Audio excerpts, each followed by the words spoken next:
और सियासत में बयानों के साथ साथ कई बार रंगों के जरिए भी संदेश देने की कोशिश की जाती है। पटना में सालों तक जिस बंगले की पहचान हरा रंग थी, उसे अब भगवा पहचान दी जा रही है। आखिर क्यों? देखिए।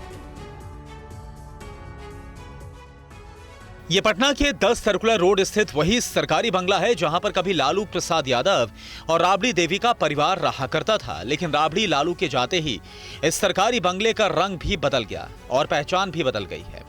पिछले 25 सालों से राबड़ी आवास के रूप में पहचान रखने वाले इस बंगले का गेट कभी हरे रंग का हुआ करता था, लेकिन अब ये भगवा रंग में बदल चुका है। आप इन दोनों तस्वीरों को देखकर तब और अब की स्थिति को समझ सकते हैं। आरजेडी की पहचान रहा ये बंगला बिहार के डेयरी, मत्स्य और पशुपालन मंत्री नंद किशोर राम को आवंटित हो चुका है।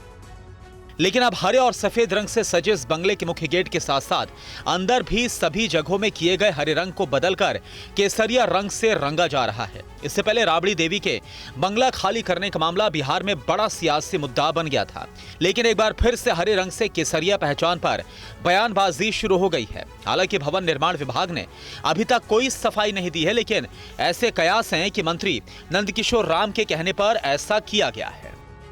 और सियासत में बयानों के साथ साथ कई बार रंगों के जरिए भी संदेश देने की कोशिश की जाती है। पटना में सालों तक जिस बंगले की पहचान हरा रंग थी, उसे अब भगवा पहचान दी जा रही है। आखिर क्यों? देखिए। ये पटना के 10 सर्कुलर रोड स्थित वही सरकारी बंगला है जहां पर कभी लालू प्रसाद यादव और राबड़ी देवी का परिवार रहा करता था। लेकिन राबड़ी लालू के जाते ही इस सरकारी बंगले का रंग भी बदल गया और पहचान भी बदल गई है। पिछले 25 सालों से राबड़ी आवास के रूप में पहचान रखने वाले इस बंगले का गेट कभी हरे रंग का हुआ करता था, लेकिन अब ये भगवा रंग में बदल चुका है। आप इन दोनों तस्वीरों को देखकर तब और अब की स्थिति को समझ सकते हैं। आरजेडी की पहचान रहा ये बंगला बिहार के डेयरी, मत्स्य और पशुपालन मंत्री नंद किशोर राम को आवंटित हो चुका है।